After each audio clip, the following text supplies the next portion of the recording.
ವಿದೇಶಿ ಸರ್ಕಾರಿ ಅಧಿಕಾರಿಗಳಿಗೆ ಅಮೆರಿಕ ಕಂಪನಿಗಳು ಲಂಚ ನೀಡುವುದನ್ನು ನಿರ್ಬಂಧಿಸುವ ಮತ್ತು ಲಂಚ ನೀಡದ ಆರೋಪ ಎದುರಿಸುತ್ತಿರುವ ಅಮೆರಿಕರನ್ನ ವಿರುದ್ಧ ಕಾನೂನು ಕ್ರಮ ಜರುಗಿಸುವ ಕಾಯ್ದೆಯನ್ನು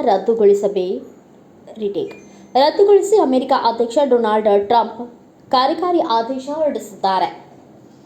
ಫಾರಿನ್ ಕರಪ್ಟ್ ಪ್ರಾಕ್ಟೀಸ್ ಆಕ್ಟ್ ಸ್ಥಗಿತಗೊಳಿಸಲು ಅಮೆರಿಕ ನ್ಯಾಯಾಂಗ ಇಲಾಖೆಗೆ ಟ್ರಂಪ್ ನಿರ್ದೇಶಿಸಿದ್ದಾರೆ. ಕಾಯ್ದೆಯ ಸ್ಥಗಿತವು ಸ್ಪರ್ಧಾತ್ಮಕ ವ್ಯವಹಾರಗಳಲ್ಲಿ ಅಮೆರಿಕರಿಗೆ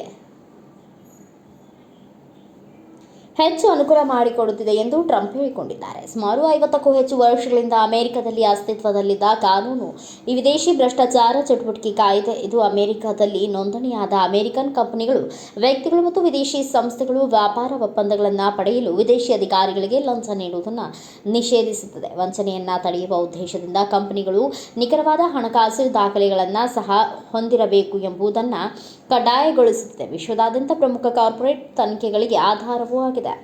ಈಗಾಗಲೇ ಈ ಕಾಯ್ದೆಯಡಿ ಗ್ಲೆನ್ಕೋರ್ ಪಿಎಲ್ಸಿ ಮತ್ತು ಗೋಲ್ಡ್ಮನ್ ಸ್ಯಾಕ್ಸ್ ಗ್ರೂಪ್ ಇಂಕ್ ಸೇರಿದಂತೆ ವಿಶ್ವದಾದ್ಯಂತ ಬೃಹತ್ ಕಂಪನಿಗಳ ಮೇಲೆ ನೂರಾರು ಕೋಟಿ ಡಾಲರ್ ದಂಡ ವಿಧಿಸಲಾಗಿದೆ. ಆದಾಗ್ಯೂ ಈ ಕಾಯ್ದೆಗೆ ಟ್ರಂಪ್ ತಡೆಯೊಡ್ಡಿದ್ದಾರೆ.